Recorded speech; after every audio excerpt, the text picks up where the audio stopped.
जय हिंद प्यारे बच्चों, कैसे आप सभी। मैं आपका मैथमेटिक्स टीचर स्वागत करता हूं आप सभी का आपके अपने यूट्यूब चैनल ऑनलाइन तैयारी में। प्यारे बच्चों, हम लोग R S Agarwal special series देख रहे हैं, जिसमें हम लोग अर्थमेटिक में पहला जो चैप्टर लिए हैं रेशियो एंड प्रोपोर्शन का, जिसमें हम लोग क्वेश्चन नंबर 1 to 40 बेहतरीन ढंग से किया है, एक एक सवाल को गर्दा उड़ा दिया है। ठीक है, आई होप आप प्रीवियस लेक्चर को ज़रूर देखे होंगे। अगर नहीं देखे हैं तो प्लेलिस्ट में जाकर सारे लेक्चर को देख लें और उसके बाद इस वीडियो को कंटिन्यू करें। ठीक है, इस वीडियो में हम लोग क्या करने वाले हैं, क्वेश्चन नंबर 41 to 50 क्वेश्चन को। 41 नंबर क्वेश्चन क्या कह रहा है कि 6:x प्रोपोर्शनल 5:35 में x का मान क्या होगा। पिछले क्लास में भी हम लोग इस तरह का सवाल बनाए हैं, प्रोपोर्शनल का सवाल है। अब देखिए, सवाल देने के ढंग को चेंज करेगा, तरीका को चेंज करेगा। आपको टेंशन नहीं लेना है, जो आप कॉन्सेप्ट सीखे हैं उसी कॉन्सेप्ट को आगे भी इस सवाल में हम लगाएंगे। क्या हम सीखे हैं, बाहर बाहर गुना और अंदर अंदर गुना। प्रोपोर्शनल का यही तो तरीका है, बाहर बाहर गुना और अंदर अंदर गुना। तो अंदर अंदर गुना करेंगे तो क्या हो जाएगा, 5x हो जाएगा, और बाहर बाहर गुना करेंगे तो 6 गुने 35 हो जाएगा। 5 से 35 कितना बार में, 7 बार में। तो x बराबर कितना हो गया, 7×6 42, यानी आपका सवाल का आंसर क्या होगा, 42। अब देख लीजिए 42 किस ऑप्शन में है, तो option number C is the right answer. आइए नेक्स्ट क्वेश्चन नंबर 42 को देखा जाए। क्वेश्चन नंबर 42 क्या कह रहा है कि यदि a + b अनुपात b + c अनुपात c + a बराबर 6:7:8 हो तथा a + b + c बराबर 14 हो तो c का मान ज्ञात करें। देखिए, पूरे अर्थमेटिक में रेशियो बहुत इंपॉर्टेंट चैप्टर है। रेशियो में हमको बहुत सारे नया नियम सीखने को मिलेगा जो आपका समय को बचा कर दे देगा। तो इसमें देखिए क्या पूछ रहा है, सी पूछ रहा है, यानी कोई निश्चित राशि पूछ रहा है। सी क्या है, निश्चित राशि है। तो किसी भी निश्चित राशि को निकालने के लिए सवाल में कहीं ना कहीं एक निश्चित राशि दिया होना चाहिए। तो देखिए यहाँ पर निश्चित राशि दिया है, यानी तीनों संख्याएं a + b + c का योग क्या होगा, 14 होगा। यानी a, b और c को जोड़ने पर हमको क्या मिलेगा, 14 मिलेगा। तो हम करेंगे क्या, पूरे अनुपात में आप एक नियम तो सीख लीजिए कि जो सवाल में निश्चित राशि दिया है उसे अंश के रूप में लिखेंगे, यानी ऊपर लिखेंगे न्यूमरेटर में, और उसी का तुलना हम अनुपातिक राशि से करेंगे जिसे हम हर में लिखेंगे डिनोमिनेटर में, और जो निकालना है बगल में गुना कर देंगे। पूरा अर्थमेटिक इसी तरह से हम बनाने का प्रयास करेंगे और बहुत आसान हो जाएगा आपके लिए। फिर से एक बार, जो दिया है निश्चित राशि उसको हम अंश के रूप में यानी ऊपर लिखेंगे, उसी का तुलना हम अनुपातिक राशि से करेंगे जिसको हम कहाँ रखेंगे, नीचे में, यानी हर के रूप में, डिनोमिनेटर के रूप में। और जो सवाल में पूछा जाए उसका निकालने के लिए उसको गुना कर देंगे। बस सिंपल सा मेथड है। आइए सीखते हैं। तो देखिए यहाँ पर निश्चित राशि पूछ रहा है, तो निश्चित राशि एक देगा आपको सवाल में। अगर नहीं देगा तो इस सवाल का आंसर हम नहीं निकाल सकते हैं, सी एंड डी हो जाएगा। ठीक है, तो निश्चित राशि में क्या दिया है, तीनों संख्याओं का योग। तो हम भी क्या करेंगे, अनुपात में तीनों संख्याओं का योग निकालने का प्रयास करेंगे। तो यहाँ पर अगर हम अनुपात को जोड़ने का प्रयास करेंगे तो क्या है, 2 गो a है, 2 b है, 2 c है, तो 2 कॉमन हो जाएगा। तो क्या लिख सकते हैं, a + b + c, और इधर अनुपात को जोड़िएगा तो कितना हो जाएगा, 6 + 7 + 8 कितना, 21। अब यहाँ से आप अनुपात में a + b + c का मान क्या हो जाएगा, 21/2, जिसको हम लिख सकते हैं कितना, 10.5।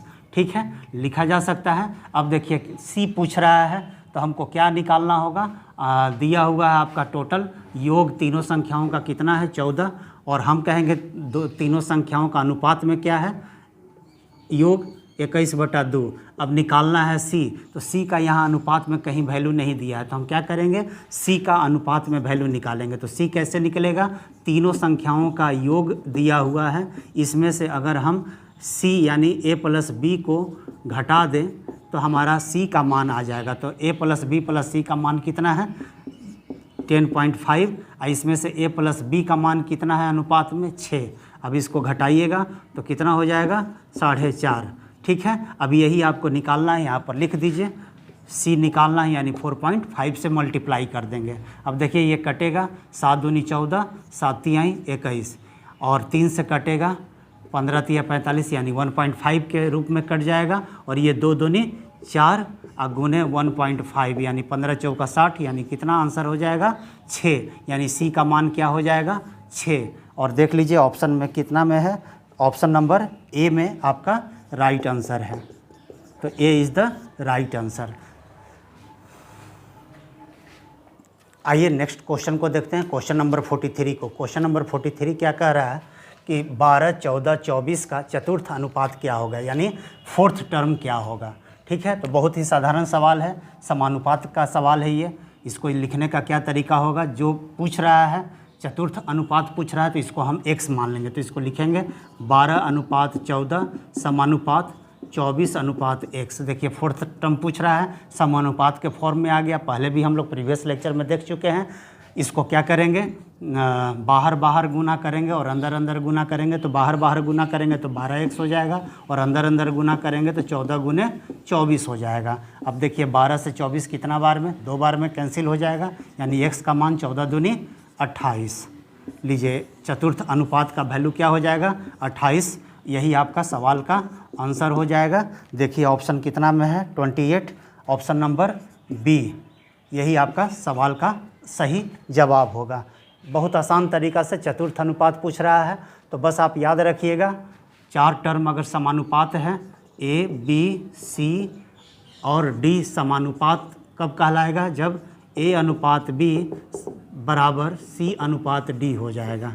और ये तरीका क्या है, बाहर बाहर गुना, यानी इसका फार्मूला क्या होता है, ए गुने डी बराबर बी गुने सी।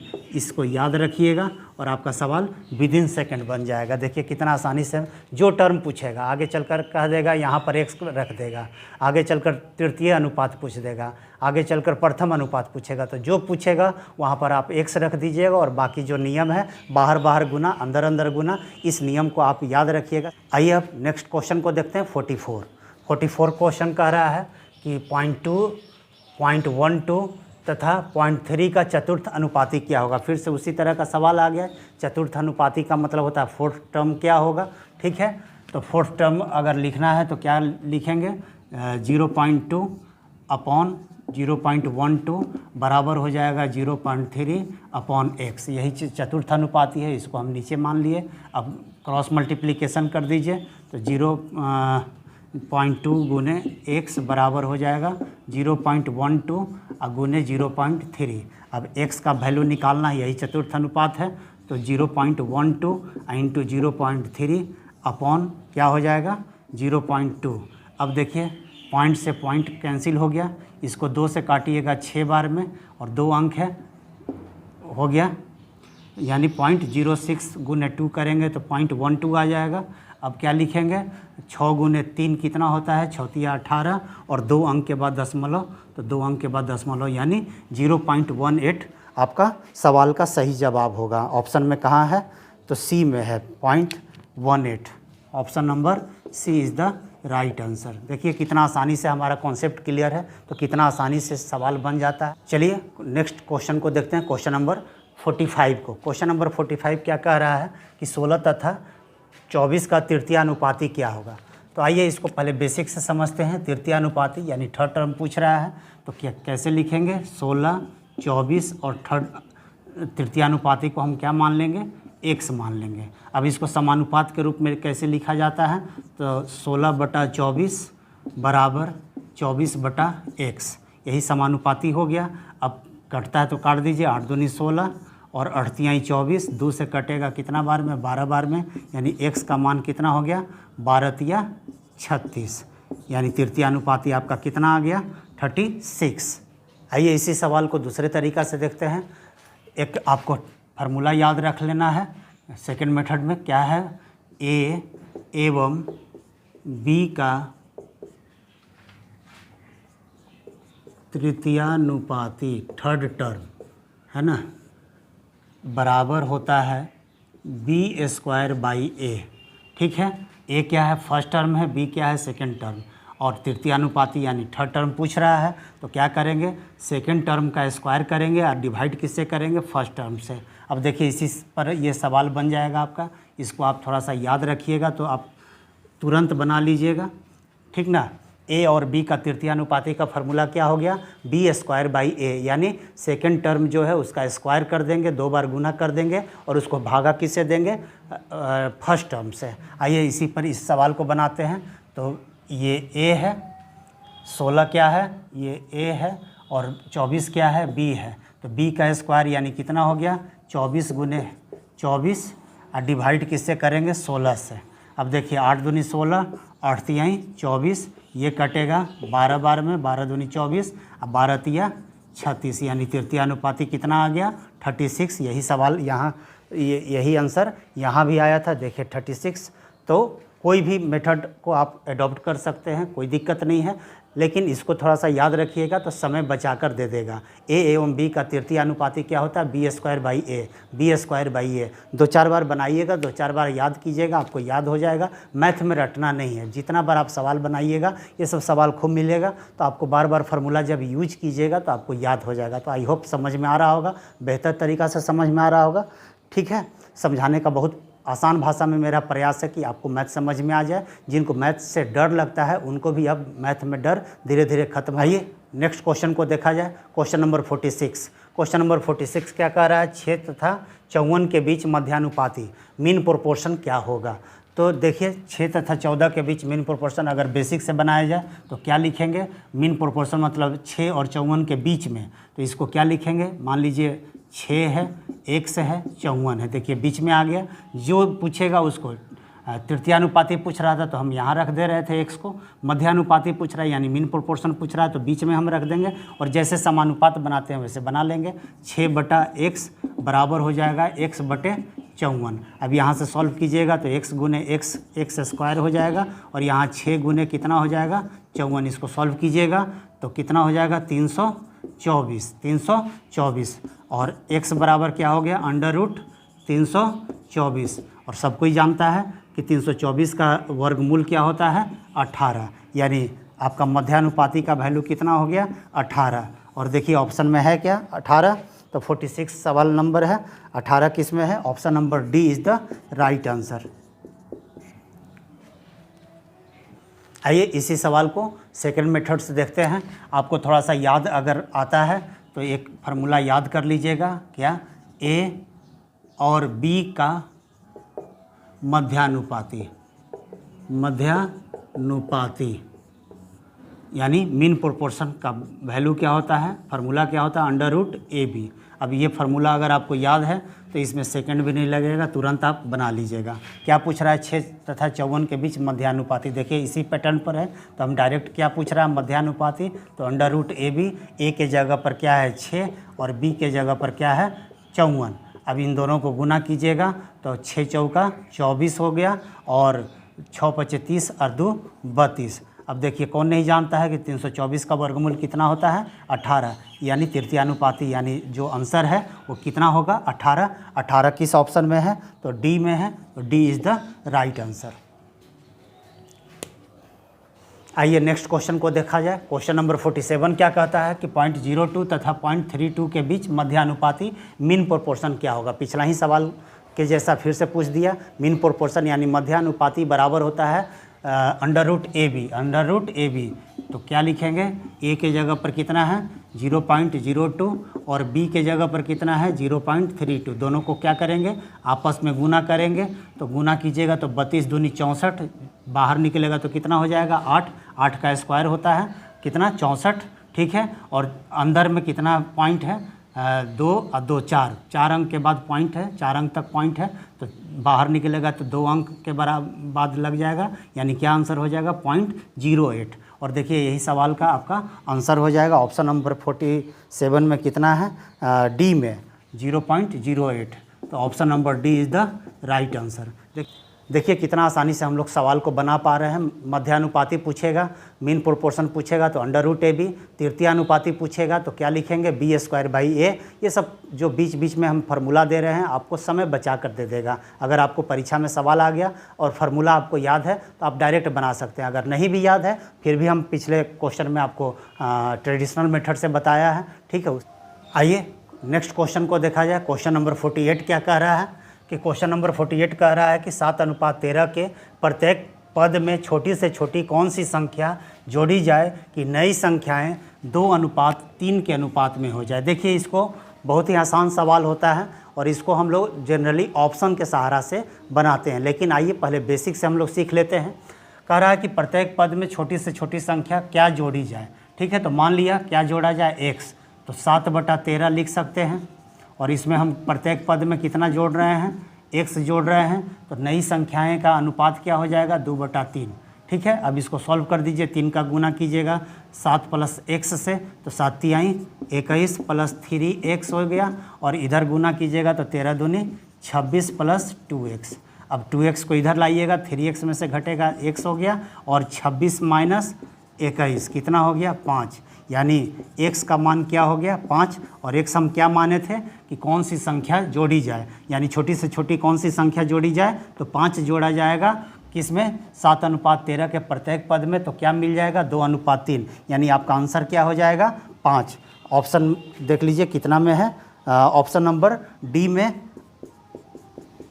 5 है, यानी option number D is the right answer. देखिए कितना आसानी से हम बना लिए। क्या हम लोग माना कि वह छोटी से छोटी संख्या कौन सी है, x है, जिसको जोड़ने पर नई संख्याएं 2/3 के अनुपात में प्राप्त होती है। तो क्या करेंगे 7/13 को 7/13 लिखेंगे, और प्रत्येक पद में हम x जोड़ रहे हैं, बराबर क्या हो जाएगा 2/3, यानी 2/3। अब इसको क्रॉस मल्टीप्लिकेशन करके सॉल्व कर लीजिए, सिंप्लीफिकेशन, और लास्ट में आंसर क्या आ जाएगा x = 5, और यही आपका सवाल का आंसर हो जाएगा।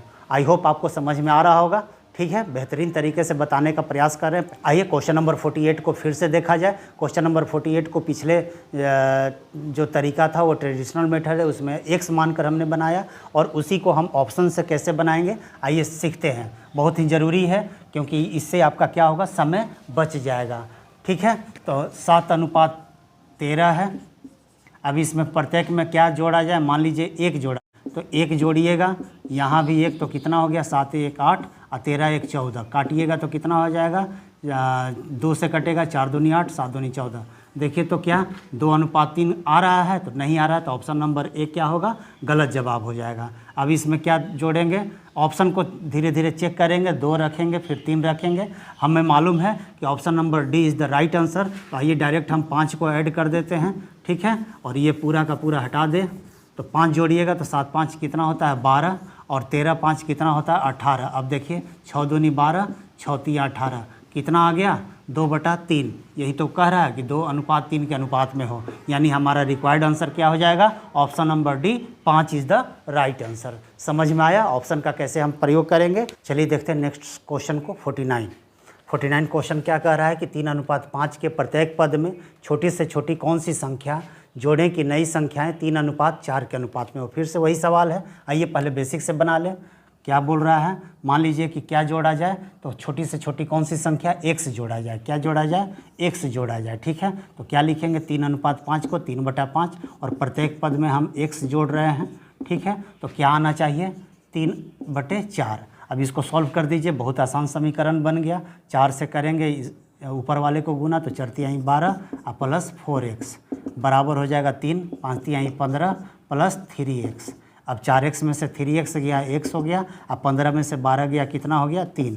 अब देखिए x का मान कितना आ गया 3, यानी छोटी से छोटी कौन सी संख्या जोड़ा जाए, तो 3 जोड़ा जाए। ऑप्शन नंबर कितना में है, ए में है, तो A is the right answer. अब इसी को आप चाहिएगा तो ऑप्शन से भी डायरेक्ट बना सकते हैं, इसकी कोई ज़रूरत नहीं है। क्या करेंगे 3/5 है। अब देखिए इसमें ऑप्शन ए ही आ गया, तो डायरेक्ट हम 3 रखेंगे, तो यहाँ भी क्या रखेंगे 3।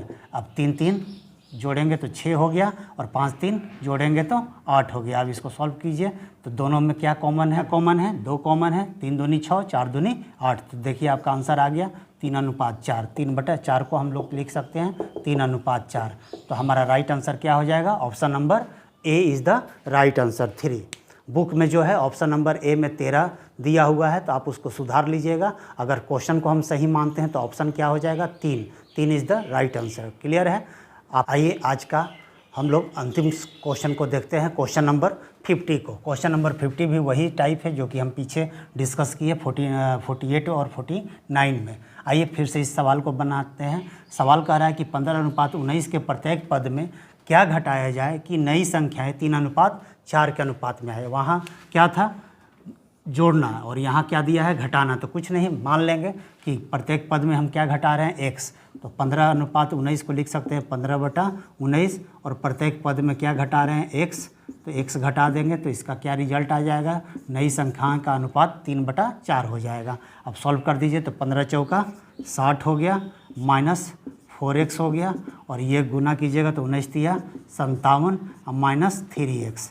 अब क्या करेंगे, 4x को उधर ले जाइएगा तो 3x घट जाएगा, यानी x हो गया, और 57 को इधर लाइएगा तो माइनस में हो जाएगा, तो 60 में से 57 गया कितना, 3, यानी कौन सी संख्या घटाया जाए, तो option number A is the right answer, 3 है। देखिए option number A is the right answer, आपका आंसर बन गया। अगर आप चाहते हैं ऑप्शन से डायरेक्ट बनाना, आप ज़्यादा कोशिश कीजिएगा, ऑप्शन से ही इस तरह का सवाल को बनाने का प्रयास कीजिएगा, समय बच जाएगा। लेकिन हम मेथड से भी बता दे रहे हैं ताकि जिस बच्चे का बेसिक बिल्कुल नहीं सही है वो बच्चा इस तरह से भी सीख ले, और धीरे धीरे उसको कहाँ शिफ्ट करना होगा, ऑप्शन पर, क्योंकि कंपटीशन में आपको क्या करना है, समय कम से कम लेना है। तो आइए देखते हैं क्या दिया हुआ है, 15/19, इसमें से क्या घटाएंगे, 3, और क्या घटाएंगे, 3, प्रत्येक पद में से 3 घटा दिए, तो इसका रिजल्ट क्या हो जाएगा, 15 में से 3 घटाइएगा तो 12 हो गया, और 19 में से 3 गया कितना, 16। अब क्या कॉमन है, तो 4 दोनों में कॉमन है, तो 4 तिहाई 12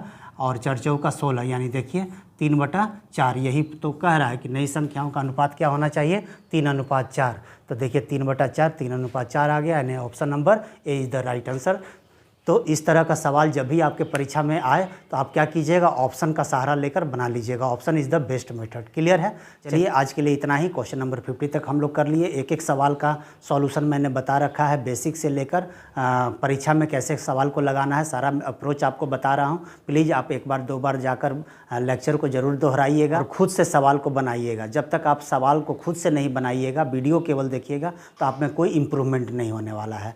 जब आप सवाल को खुद से बनाइएगा, क्वेश्चन को खुद से करने लगिएगा, तो आप में एक अलग तरह का कॉन्फिडेंस डेवलप होगा और आप खुद से सवाल सोचने लगिएगा। ठीक है, मेरा काम है आप तक मैथ को आसान तरीके से पहुंचा देना, आसान भाषा में बताना, और आई होप उसमें हम काम कर रहे हैं। और आपको अगर समझ में आ रहा होगा तो वीडियो को थोड़ा सा लाइक कर दीजिएगा, पसंद आया होगा तो वीडियो को लाइक कर दीजिएगा। देखिए पूरे गर्मी में आपके लिए वीडियो हम लोग बनाते हैं, तो हम लोग का मोटिवेशन केवल यही है जी। और चैनल पर नए हैं तो प्लीज़ सब्सक्राइब कर दीजिएगा चैनल को, और थोड़ा सा शेयर कर दीजिए सोशल मीडिया में अपने मित्र लोगों में, ताकि जो लोग नहीं जानते हैं उन तक भी ये वीडियो पहुँच सके। चलिए मिलते हैं नेक्स्ट वीडियो में, तब तक के लिए जय हिंद, लव यू ऑल।